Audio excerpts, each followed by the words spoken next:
All right, we are rolling on my track. 3, 2, 1, go. All right, everybody, we're up. Say hello, Welcome everybody. to Cool. I welcome, need a new mic. welcome Yeah. to episode 2 of the Rate Your Musicast. Today we are going to be reviewing another Radiohead album because Rate Your Music plus Radiohead. we're not reviewing a Radiohead album. We're reviewing the album Origins by Imagine Dragons. I give No, it we're a 10. I love it. we're reviewing the multiplication rap. That's what we're reviewing. Yes, of course. No, for real, we're gonna be reviewing Kid A, which is obviously an album by Radiohead. It's the second highest rated track on the Rate Your Music leaderboard. And yeah, so the first song I guess we'll get into. The first song is called Everything in Its Right Place. Yeah, this is like, in my opinion, just one of the most like iconic openings to an album ever. But we'll let Jack start. So yeah. Oh, for the record, to listeners and everyone around me, I recently changed my name, or my name that people call me, from Jack to Nick or Nicholas, because Oh that's yeah, my I'm sorry about that. I'm still getting used to that. So. Okay. I just wanted to this is a perfect opportunity to let the listeners know. So anyway, on to Everything in Its Right Place. I didn't like it much when I first heard it, actually. It kind of gave me a headache, but That makes sense. Yeah. after a few listens, I really like the synth tones and the vocal manipulation in the beginning. I definitely agree with that. Yeah, that's definitely. It's very, very fuzzy. Mm-hmm. The random seeming spitballed lyrics. Apparently, Tom York picked them from a draw or something like that, and so you get lyrics like, "Yesterday I woke up sucking on a lemon, and there are two colors in my head," which actually, if you look at the Genius page of, hold on, let me pull it up. All right. The Genius page for What If I'm a Monster? Yeah. I'm pretty sure like he just like put some phrases in a hat and took them out for the lyrics, but they work. That's actually, I think, just writing like whatever comes into your head is a really good way to create really poetic lyrics, in my opinion. Yeah. That's totally true. What Sometimes- Genius says is, on the opening track of Kid A, Tom York sings of depression, change, confusion, and the state of the world, all while trying to find a place in a confusing existence. Yep. Of course. But Yeah. anything else? So here's my take on it. It opens up very interesting with the warmish synth and the computerized vocals, and the chord progression is also really interesting. The vocals at the beginning, they were very different from what we heard on OK Computer, this album is very distinct from OK Computer. It's different. The song feels grounded, but it's also really surreal, especially the echoing vocals in the background with more computerized effects added. More and more effects come in the song, with the central vocals staying the same, which is kind of similar to OK Computer, where lots of sound effects, but the vocals stay constant throughout the whole thing. And it felt like a lot of sound was coming through at once, too. It did stay fairly similar throughout the whole track, though. I gave it an 8 out of 10. Yeah. For me, this is like, I just really like how this is one of the most, the way this opened. I wouldn't say it's my favorite opening track of all time, but like the first like 4 notes of this album is just the best way I've ever heard an album start, especially given the context of being released by like a very famous alt rock band. But I like the way the synthesizers sound. The everything about this song feels like a fever dream, basically. And, Definitely. And it's a pretty long. It's a relatively like it's kind of average length, but it feels like it goes by a lot faster than it does, which might be because it's like super minimalist and yeah, in like every sense of the word. And I like the way it just seamlessly transitions into this second chord progression that feels like it's been here, that feels like it's been there for a while, but because of the layered vocals, you didn't notice it. And yeah, there's not a lot to say about it, but it's just a great song from start to finish. Yeah. So next up we have the title track of the album. It's called Kid A. So Nick, Alright. you want to take it away? I really like the IDM influence of the song. It sounds like the chiller side of Aphex Twin, something like Flim. Yeah, it is. It does kind of remind me of like Alberto Balsam or something like that. There are chirpy synthesizers mixed with occasional buzzing noises, as is common on Kid A, which... Yeah, in Kid A, for most of Kid A, there's like kind of like almost like dark ambient sounding like sound effects in the background for like basically most of the album. Definitely. Just wait until we get to How to Disappear Completely. Oh my god. But okay, but yeah, let's stay here for a second and keep yeah. going. There's robotic and almost unintelligible yet very almost soulful vocals. And the contrast between soothing and distorted builds the typical sonic contrast of Radiohead's music between beauty and madness that you can find on OK Computer, among other albums. Yeah. A lyric I found to be very interesting was, "We've got heads on sticks, you've got ventriloquists." Yeah, that is one I've often wondered what that was about. I feel like it's another kind of lyric where he just kind of like thought of whatever came to his head first, and it's a really cool sounding lyric. It's very poetic. What I was going to mention on Everything in Its Right Place, but I ran out of time, was the sort of how the abstraction sort of creates a lack of meaning, yet at the same time is very thought-provoking and like very meaningful. Yeah, you definitely have to like. It's not like some songs where the meaning is just like given right to you. It's like some songwriters are like, here the meaning is in the lyrics. It's super clear what this song means. But meanwhile, with a lot of Radiohead songs, it's more like you have to think about it and you have to like come up with your own idea of what the meaning is. Yeah, I'm not a big lyrics person myself. I don't like think about lyrics that much in my songs, but I prefer more like poetic and abstract lyrics than like just very obvious stuff. You have to smoke weed to understand Radiohead, you know? You gotta be on that reefer. To be fair, you have to have a very high IQ to understand Radiohead. Radiohead, yeah. And yes, I do have the Benz training dummy tattooed on my arm. Yes, I will only date people with an IQ within 5 of mine, but preferably lower. Yeah, it can't be too dominant. I bet Albert Einstein, when he thinks about Radiohead, he doesn't even understand what Radiohead means. Radiohead? What's that? I'm trying to think of a good joke. I can't. So, Albert Einstein, E equals MC2. But does that 2 even plus like... 2 equals 5. Yeah. Albert Einstein, E equals MC2. Radiohead, 2 plus 2 equals 5. I bet Albert Einstein didn't even think of that. So here's my thoughts on the song. It opens up very interesting with the sound effects, the marimba, computerized effects, more of again, almost every song of Radiohead I've listened to, there's a lot of sound effects in it, but every time the sound effects are different. They never repeat the same sound effect, which makes it so varied and interesting. I absolutely love it. They're getting it sounds like a lot of ambient electronic music. The robotic vocals return again. It's very interesting, and it's a theme throughout the album, a little bit at least. The drum beat coming in as a robotic feel, but I like how it picks up the pace in the front of the song, even though the marimba in the back stays constant.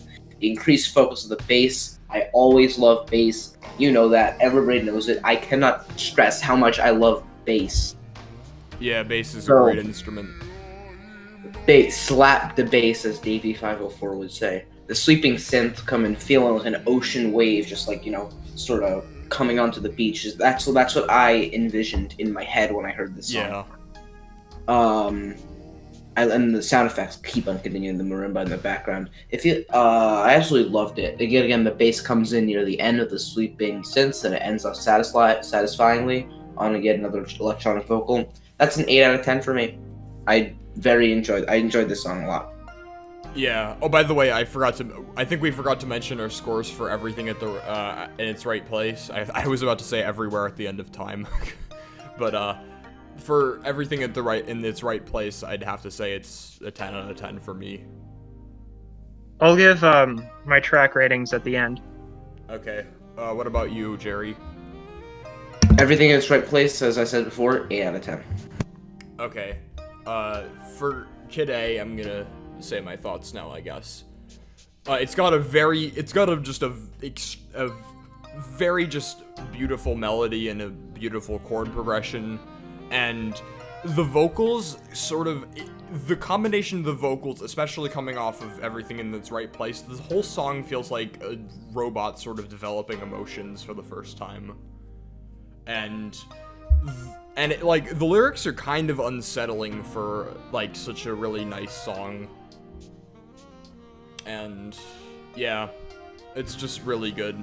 I mean, the synth, as you said, the synth build-up at the end is just amazing, and the percussion is also really tight, especially as the track goes on. It gets like the middle section of the track the percussion is just really tight and just great. Another 10 out of 10 song for me. So our next song is the national anthem. So Nick, You'd think such a tonal change of pace would be jarring, but I think this is one of the best switch-ups in music history. It begins with a buzzy noise similar to Tales from a Scorched Earth and The Aeroplane Flies High by the Smashing Pumpkins, which I think is common in a lot of heavier alternative songs. There's a more sinister ambience to the guitars and weird electronic sounds. Oh yeah, the dark ambient noises that I talked about earlier, for the next couple of tracks, they're very pronounced. Yeah. Yeah. Yeah, definitely. It's just adds a lot of detail. I definitely like it. One of my favorite things is the crashing cymbals before the brass introduction. It introduces a lot of, the grandiose and epic sound, as well as the cacophony of the brass instrumentation. Some of my favorite type of drumming is very cymbal-heavy drumming. It just sounds so good, which I absolutely loved on this track. It does. Yeah. There's Tom's robotic vocal manipulation and misanthropic and lonely lyrics. There's, as I said, all over the place, horns and brass instrumentation adding to the grandiose sound of the track really well, which makes it even more epic and sinister. Despite, as my friend said, it kind of sounds like a middle school band class rehearsal. It does, yeah. No, I'm just joking. But like in a good way, like in a free jazz sort of way. Yeah. Well, definitely not like my middle school band. My middle school band is absolutely garbage. Sorry for offending them, but they sound trash. Strings gang for life. Just saying. I can imagine. Anyways. So this is actually my favorite song on the album, by far. Yeah, it's definitely in like the top, probably the top 2 for me. I don't know which one. Actually, no, it's not my favorite. It's my second favorite. But it opens up with a bass riff, and as you know, I love bass. Bass is great. Bass. Bass. I'm going to say bass one more time. Bass. Bass. The drum beat. Based on what? And the drum beat at the very beginning, the drum beat's very groovy. It's an absolute jam to listen to. I love the instruments in the background adding depth to the very fun front of the track. Love the continued use of sound effects adding more depth and detail, and the front of the song keeps on staying the same though. I really like the vocals in the song, slightly distorted guitar, playing single notes, harmonics, chords high up, a lot of detail. It's a minor detail, again, adds a lot to the song. I found myself nodding my head and jamming out to this song in my chair, just like rocking up and down. That's just how this song makes me feel. It's incredibly fun to listen to. The added brass saxophones and a jazzy element on top of the cymbal-heavy drum beat, again, when you have a cymbal heavy drum beat, that's one of my favorite. Drum action, the cymbals sound absolutely great. Absolutely love the jazzy feels, completely jamming out while I listen to it, especially since jazz is one of my favorite genres. Ending was also very interesting. I love this track. I gave it a 9 out of 10. Yeah, you really popped off. Yeah. This song starts out with this just very badass, like, it's kind of a little generic, but it sounds super badass, the bass line. And the percussion is really tight. It sounds almost kind of like krautrock, sort of, almost. You know, I haven't heard that much krautrock outside of Can, but, like, you get, Jared, do you know what krautrock is? I do not. Krautrock is a subgenre of rock music where the percussion is very repetitive and, like, driving. It's the main, like, the percussion is the main part of krautrock music. Yeah. And there's also usually, like, a good deal of improvisation. And but yeah, the percussion is great. I love the, like, I love the dark ambient noises in the background. I think I already mentioned this, obviously, but, like, there's dark ambient noises throughout the whole album. But in this track and the next track, they're the most pronounced, and they just sound really fantastic and make it sound, like, extra nightmarish. Basically, this song just sounds like an anxiety attack all the way through, basically. And yeah, I was gonna mention that as well, but I forgot. Very like, anxious. And, like, And it was an anxiety attack that you just want to headbang to because it sounds so groovy, you know? Yeah, and the horn section is just crazy. I love at the end of the horn section where like a bunch of the horns just suddenly start playing like the same melody, and then the horn section and then in the second horn section there's like this one horn that just sounds like it's like a person screaming and wailing. Yeah. And you know, the jazz musicians that they hired for this track, they're extremely talented. They got the feel perfect, you know? Yeah, I can't remember. I think I might have heard this somewhere, that I could be wrong about this, but I think I heard somewhere that the horns were like sampled from like a bunch of different songs. Wait, actually that doesn't sound right to me. But like, yeah, that could be it. I don't know, but probably not. Yeah. But another thing I really like at the very end of this the very end of the track is great, because at the very end, all the instruments cut out except the horns, and they're all just, like, going off, and you're realizing this entire track is just spiraled into insanity.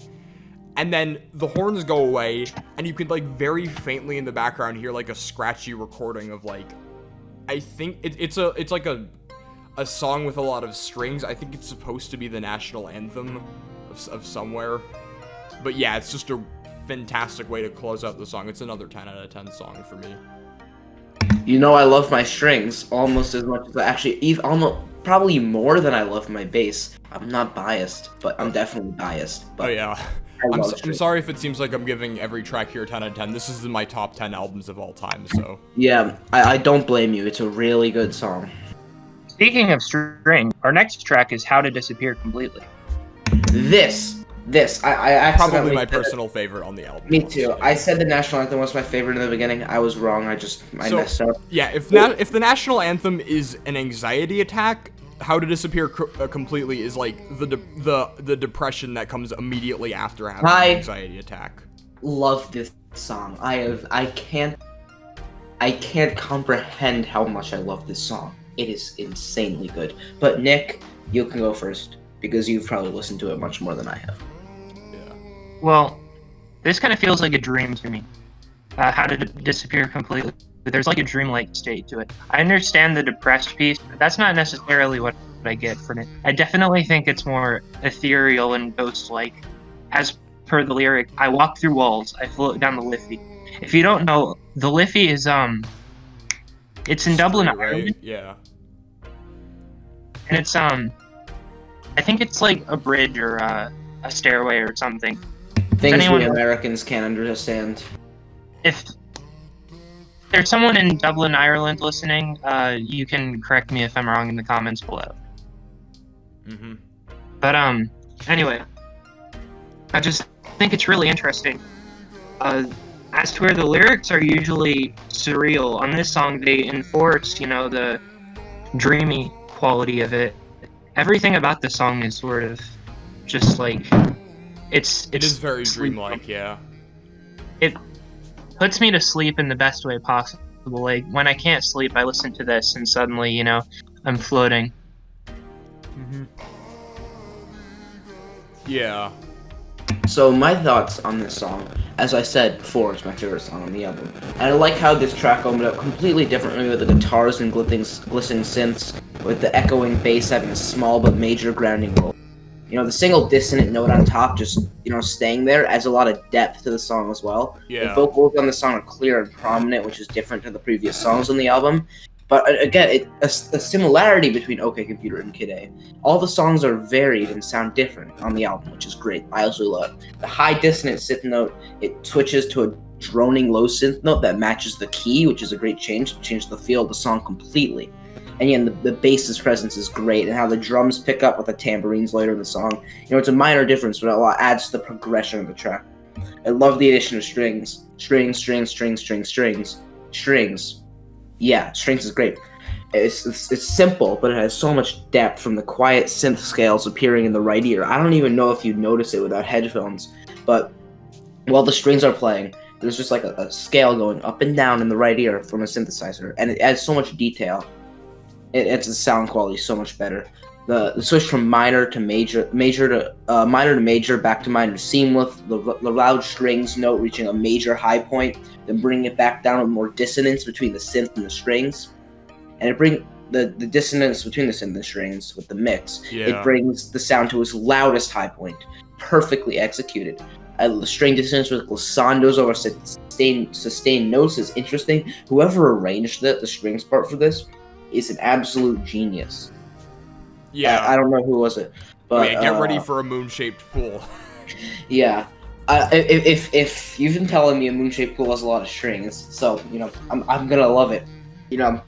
And the strings add so much depth, it gives another wall of sound type feel, and it ends off on a low cello note, which stresses the importance of the bass throughout the whole song, which again I love because, you know, I love bass and strings. And do you know what gives me a 10 out of 10 song that's my favorite on the album? A song with a lot of bass and a lot of strings. Yep. You know? Yeah. I like the crescendo of the symphonic tension before, you know, the ethereal release. It's like it's a cacophony, and it still maintains, you know, a very dreamlike quality to it. Yeah. Yeah, anyways, my thoughts about this song. It's got a fantastic chord progression. The bass is like, the bass line sounds very like uncertain, and I say that in a very positive way. Like it makes it sound almost like Blob by Fram Oben.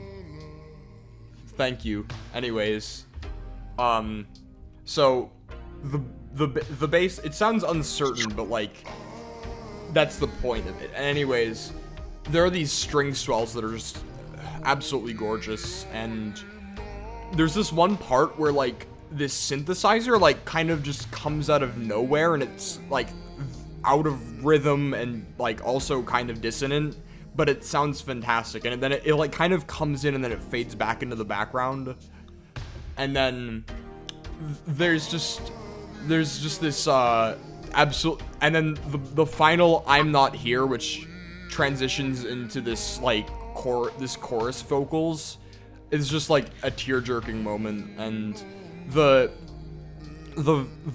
chorus at the end reminds me a little bit of the end of Karma Police.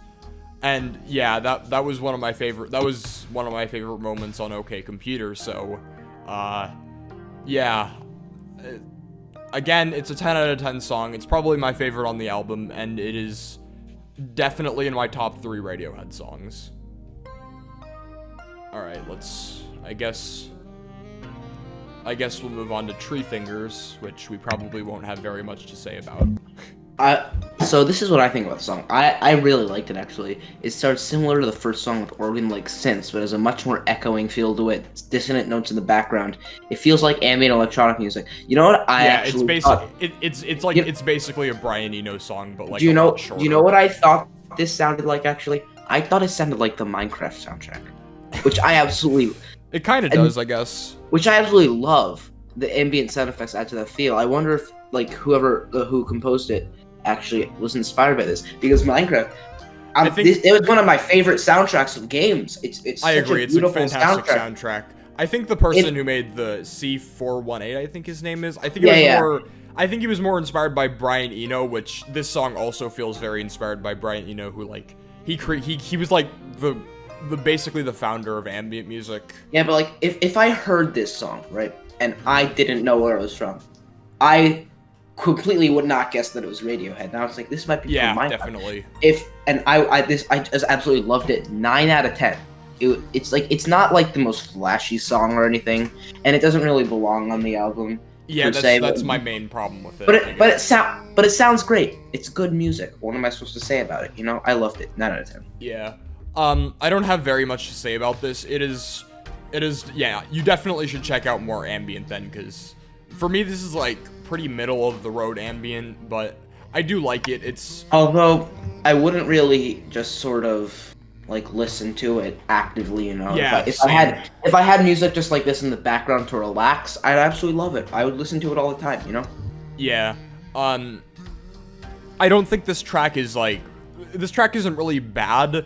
My two complaints against it, they sort of contradict one another. One of them is that it's not long enough, and the other one is that it just doesn't fit on the album.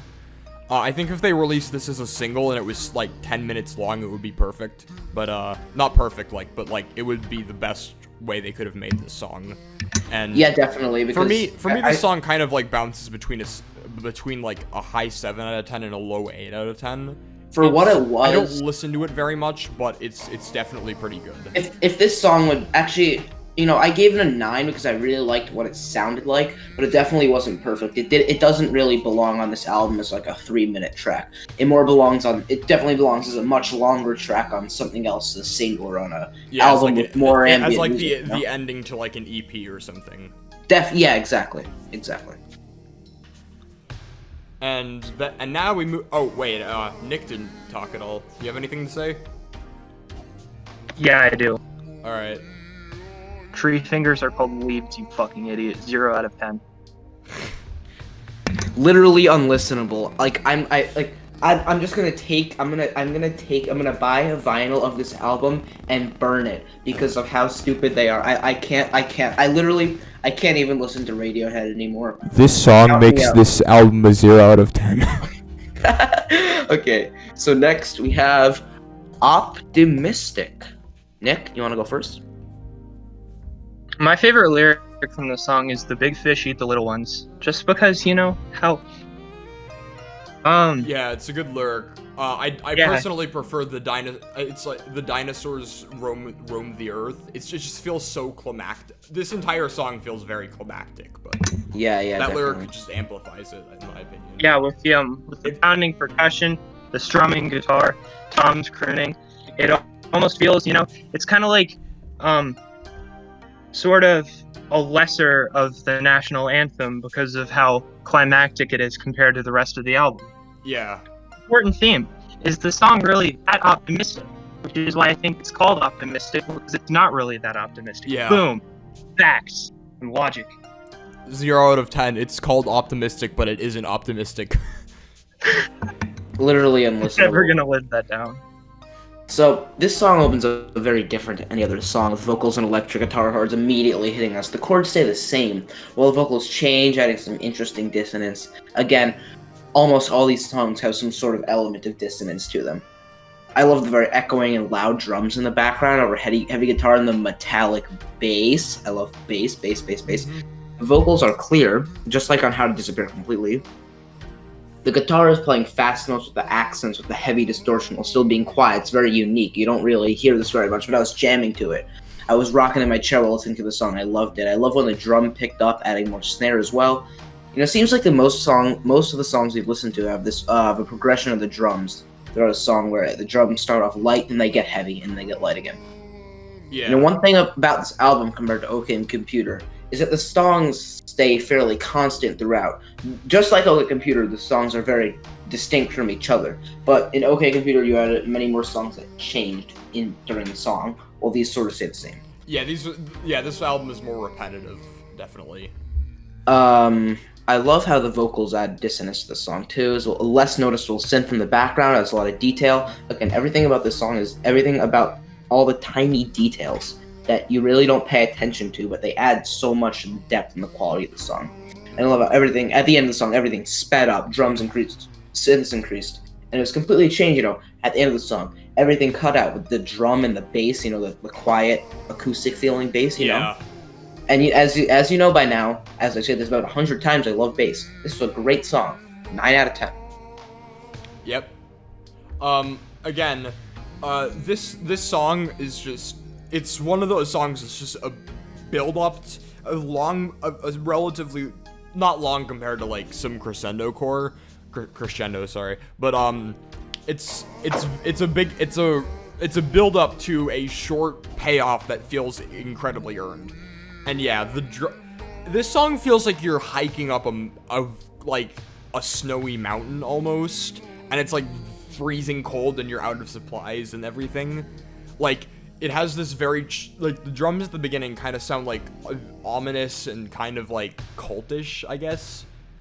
And the chorus is really good. It's a really nice chorus, and I love the way it builds up and kind of like it has like two payoffs. The first one is like very like you kind of see it coming. It's very like heavy and loud, and then it like the rest of the song, it sounds very icy and cold, and then the payoff ends and it kind of like falls down for a minute, and then there's this like 20-30 minute section at the very end of this 20-30 second section at the end of the album song. I can't speak. And it's just the bass and the drums and the guitar just all kind of jamming, and it's probably I think it's the real payoff of the song, and it's probably my favorite moment on the entire album, honestly. So Yeah, it's guess my score on this. Is it a 10 out of 10? You are correct. Damn, I thought it was a 2. What I'm gonna You've been add giving every song a 2 so far, right?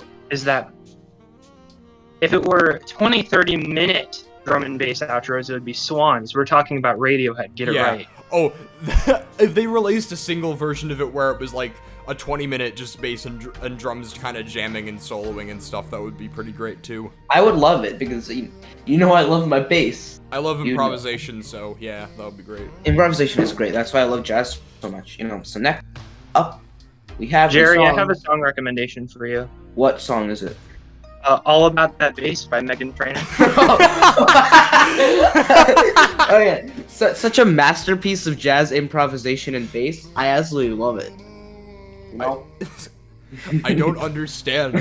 Why is there so much bass on this song? There was so much bass, it blew out my ears. So much bass on this track, I went fishing in Alaska. You feel me? A dad joke. Okay, so next up we have the song In Limbo. Yeah, this track, a lot of people like to say that this is like the transition from Optimistic into In Limbo is like the best track transition ever. I disagree personally, but it's pretty alright. So, the quick and sudden transition into the song was very interesting. It opens with a very airy feel, echoing guitars, drums, extremely light vocals as well. I do like the saxophone mirroring the vocals over the guitar arpeggios. Then the vocals came to be clear again, adding more dissonance, adding, which makes the song very interesting. I also really like the drums on this track too. Drums, they're great.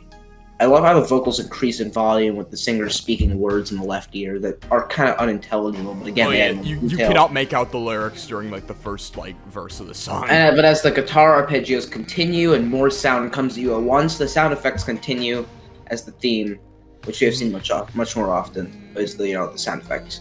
Although the type of sound effects vary quite a bit, the song stays pretty constant throughout. However, so I gave it an 8 out of 10. How about you? Well, what do you think, Nick? 1 second. Indeed. Nick just said in the Discord chat, Jerry's mic is going Mare's bow mode. kinda is. Sorry, my notes were on Idiotech, not in Limbo. This is a very mysterious track. I like the ambient guitar, frantic but quiet percussion, and the soft and ethereal vocals, which are also layered. Occasional synth tones, and they end with weird warping sounds. I wish I put more notes. My mic is kind of having some issues right now. Sorry about that. Yeah, See, the noisy ambience of Jerry's microphone really adds to the RYMcast episode number 2 profoundly. Yep. Get To be muted fair, most of the time. I've had these problems before with my microphone. I just can't like bring my phone anywhere near it, or it starts acting up for some reason. My biggest problem with my microphone is that I don't have one. Yep. And so in Limbo, first of all, this track is like just drenched in reverb to the point where it kind of sounds like you're drowning, and it sounds excellent that way. It's this one kind of sounds. The sound of this song is a lot like How to Disappear Completely, but it has a different feel. It's more even more uncertain. It kind of just feels like you're like drowning and like falling asleep at the same time, kind of. And Yeah. A lot of the songs feel like that, to be honest. and there's this like guitar the guitar melody for like the entire song. It just sounds like you're falling down a set of stairways in the dark, and the lyrics. Stairways, that's a lot. Yeah, and the lyrics on this song also contribute that, because they're like, I've lost my way and I spiral down and stuff, and then there's this like weird synth later on that kind of like flitters in, sort of. If flitters isn't a word, of course, but if you can imagine what the word never mind. If flitters were a word, that would be what it was. You know, Yeah. sometimes what you say in your head, it only makes sense in your head. Yeah. Yo, that's me. And the wailing at the end is awesome. It's another 10 out of 10 track. Let's continue. If you're tired of me giving every song a 10 out of 10, this is the last one that I give a 10 out of 10. So, okay. Yeah. Idiotech. So, this is a very good song. That's what I'm going to say about it. It opens a very interesting electronic beat, very wavy but warm synths. The beat actually made me jam a little bit. There was even more sound effects, which continued the theme yet again. They were different than any other sound effect we've heard before. The song is very different from any other song on the album, which continues the theme of variation. I like the high vocals that are layered almost to sound like a vocal quartet. Then the beat picks up with 16 notes and tremolos in the drums. The electronic beat keeps on getting funkier and funkier. It's great. I love how the vocals continue to be layered on top of each other. Then in the middle, although the electronic theme is still there, the feel is completely different with distant echo and sounds on top of the beat. Then more effects are added. This part of the song seems very surreal but very interesting. Either way, I was just jamming out the whole time. Pulsing synths came in yet again, which add much to the feel of the song. When the vocals come back repeating, they seem much less prominent, but still add a lot of detail and depth to the song. And I love how it ends in electronic sounds coming to a close on a minor chord, and the sound effects staying and transitioning straight into Morning Bell. Super fun song to listen to. 9 out of 10. Yep. Anyways, what do you think, Nick? Yep, this is another IDM-esque song, you know? It's got the distorted, hard-hitting Yeah. electronic percussion sequences, mumbled vocals, the repetitive, jumbled lyrics reflecting a dark future, and as Genius says, imagery of a nuclear holocaust as well as global warming. Yep. With lyrics about icebergs, women and children first on the boat, and all that jazz. You know, this is the second most thought-provoking song about global warming, other than Smash Mouth's All-Star with the greatest lyrics. It's a cool place, where they say it gets colder. You're bundled What up about now, Earth before by you Lil get older. Dicky? Oh yeah, of course. That too. the song But with the the yeah. yes, the song with the thought-provoking lyrics like "We forgive you, Germany." such Man, just, fuck that song. like the epitome of songwriting genius. They say you need a high IQ to listen to Radiohead. You need a high IQ to listen to Lil Dicky.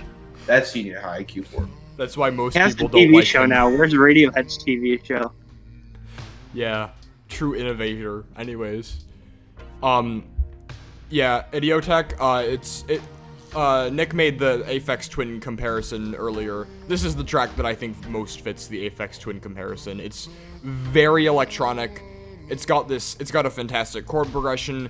The rhythms are I just want to dance to this song. It's just really, it's by far the most danceable song. Literally during this song, I was literally just dancing in my chair. I didn't even care. It was such a funky groove. I loved it. Yeah, it's got an awesome chorus, as Nick mentioned. The lyrics sound like super like dark and apocalyptic and great. Like halfway not halfway through the song, but like 2/3 of the way through the song, it's just the drums and the dark ambient sounds, which were kind of like muted for the past couple of songs, but they've come back in full force and they sound awesome. And Yeah. There's this one part, like, the second verse is just the drums and, like, the vocal harmonization. It sounds great.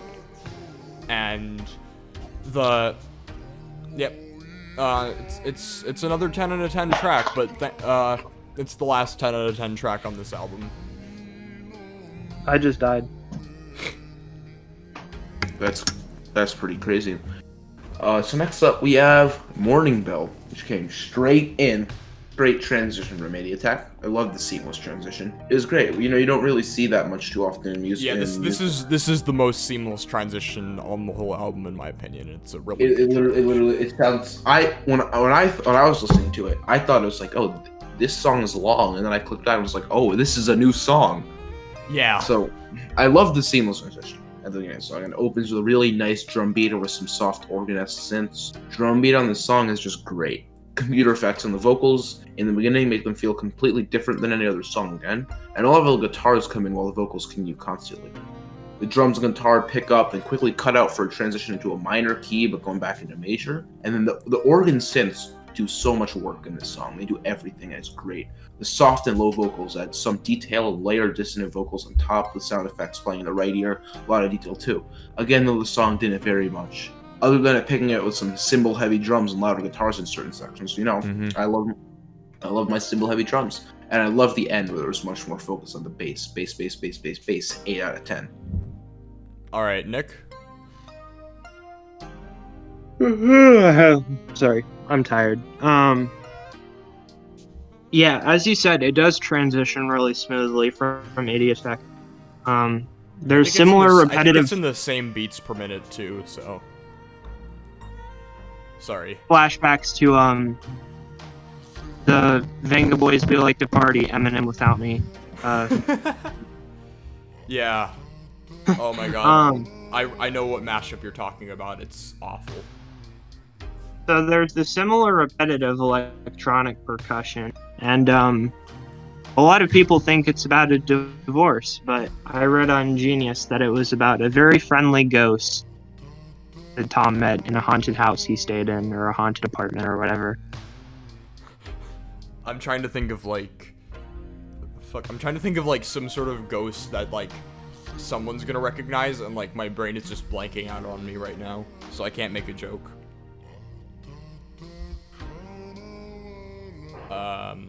Anything else? Nah. Yeah, this song, for me, it has a lot of great ideas, but it has, like, one fatal flaw, and that is... I'm gonna have to just say something about me. Some songs in weird time signatures just do not feel right to me. Certain albums, like, that... A lot of math rock albums, this is what, like, absolutely kills it for me. Math rock, like the multiplication rap? Indeed. How could you not like the multiplication rap? It's the #1 masterpiece of songwriting. It is true, I've sinned by liking the only song where it's objectively good. Anyways, Morning Bell, it's into like 5/4, but it sort of feels like they put it into 5/4 as like an afterthought. and I don't like that. It just sounds really... the rhythms just don't feel right to me. And it makes it difficult for me to enjoy this song. But basically everything else about this song I like. I like the chorus a lot. It's like, release me. It's just super nice, and it has this one great moment where there's like these building guitars, and the lyrics are also really dark like the rest of the album. It's a good song, but I don't listen to it that much just because of that one thing, which just totally like almost ruins it for me. So I'm gonna say it's like a 7 out of 10 personally. It is kind of interesting to listen to some weird time signatures, but I absolutely hate playing weird time signatures. They're just impossible to count. And I'm not good at counting, so you know. Yeah, me too. That's why I have a problem with a lot of these kinds of songs. Like, for example, Polygon Wannaland by King Gizzard and the Lizard Wizard. It has so many, like, weird conflicting rhythms, and it just annoys me. So, in my opinion, it's the worst King Gizzard album. But anyways, let's go to another. Let's go Jerry. King Gizzard and the Lizard Wizard is an actual band name. Yeah, it's a band I'm currently obsessed with. We're going on to the penultimate song on this album. Motion picture soundtrack. Unless you're listening to certain versions on streaming where there's an untitled track at the end, but we'll get to that. Anyways. Yeah, there is. Anyways, motion picture soundtrack. Another song where there's not a lot to say about it. It's not a song I would listen to outside of the context of the album, but it's a fantastic closer. I love the like accordion and the harp, and like how distant Tom seems for the whole song. It's a really beautiful song, but it's just kind of like not the thing I would listen to outside of the context of this one. Yeah, I enjoyed it actually. I mean, it opened up with a very interesting, more traditional organ. I couldn't tell if it was a synth version of an organ or like a sample, or if it was an actual like small organ, you know. I love the soft major vocals with touches of minor, yet another varied sound, a very melancholy feel, both happy and sad at the same time.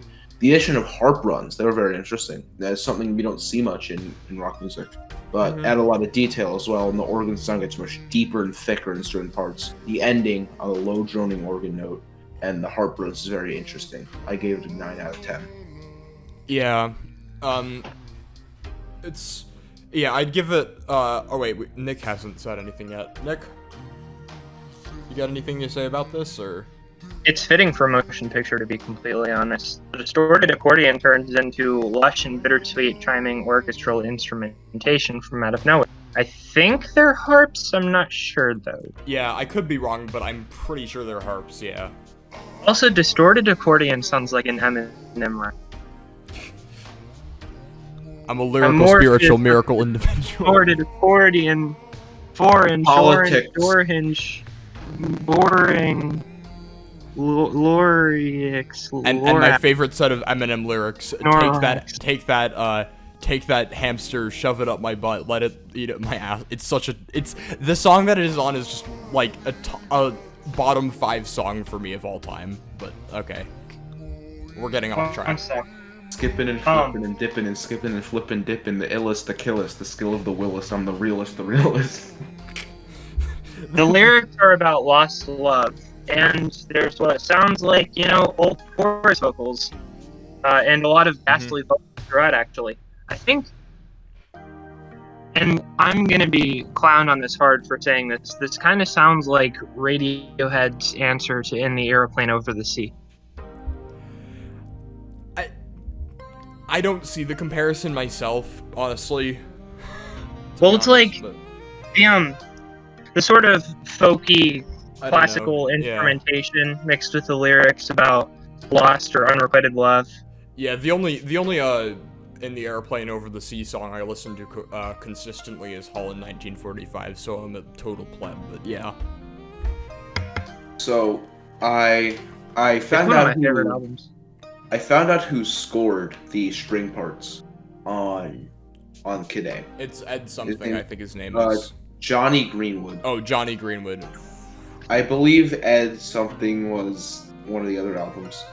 But Johnny Green... I just want to say... Ed O'Brien, I think the name I'm thinking of is. Johnny Greenwood, he's a really good.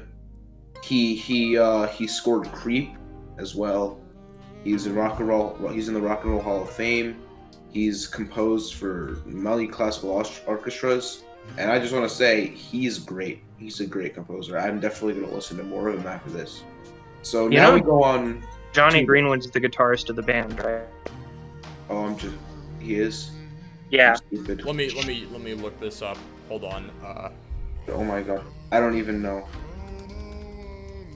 Let me look I'm up so Radiohead stupid. members. I'm so stupid. I am so stupid. All right. I am Tom, so you're, so Ed O'Brien is the guitarist. Johnny Greenwood, yeah, he's a composer too. So I looked at his Wikipedia article and I went to the part about his compositions that I completely skipped the first It says line. on Wikipedia that O'Brien makes extensive use of effects units to create atmospheric sounds and textures. So I guess he's to thank for all the awesome dark ambient sounds on the album.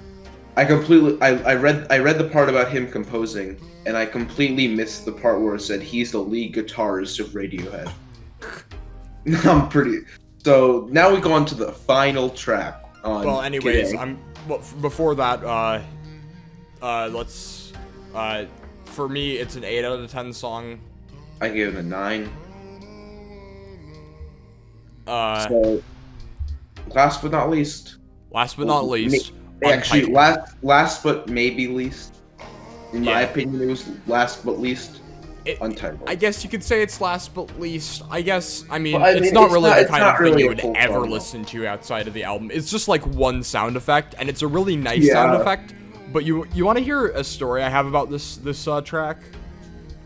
So around the time I started listening to Kid A, obviously I was like getting into like IDM and stuff, and people recommended it to me. So, interestingly enough, the sound that this album sort of finishes on this one like this like kind of like distorted bell sound effect, and it sounds eerily similar to the sound effect that opens up the album Rounds by Fortet, which is a completely different person, but they're also an IDM musician.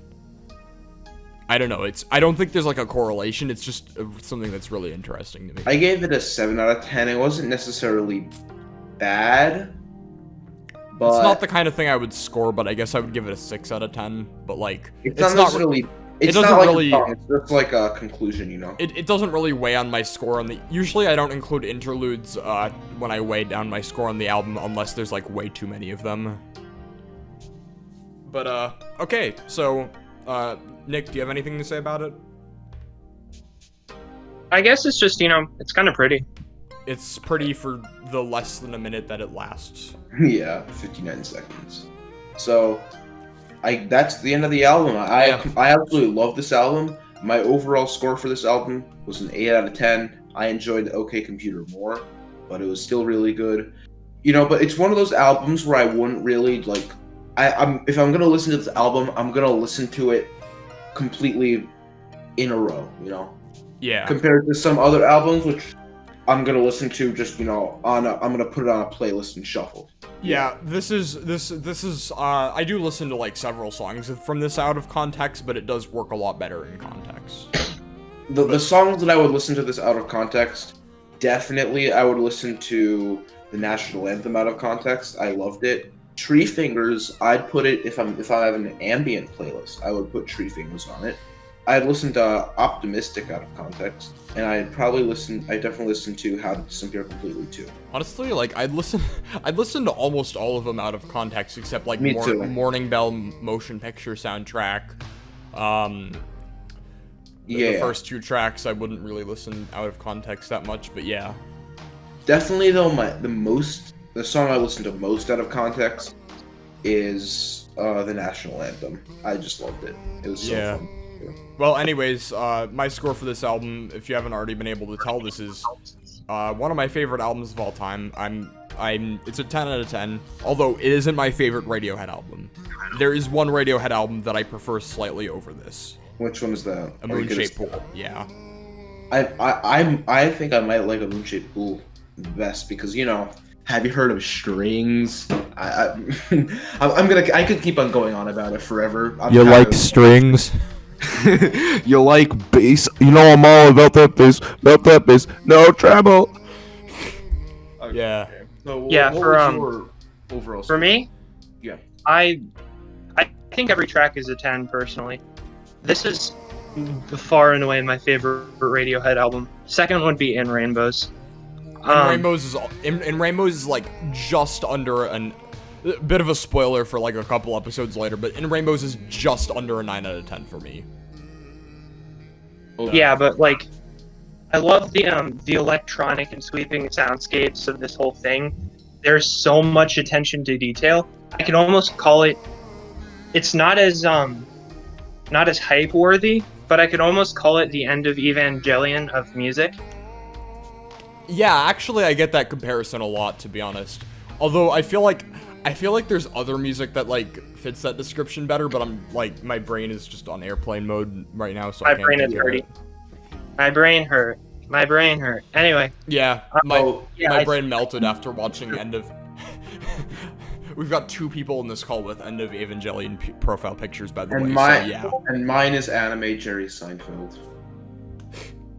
So one of these is not like the others. the duality of man. So anyway, Yeah, but I really love this album. make Yeah. sure to tune in Next next week. week for our next episode, which we are going over Dark Side of the Moon. the third straight album on the RYM charts to have a 4.23 rating.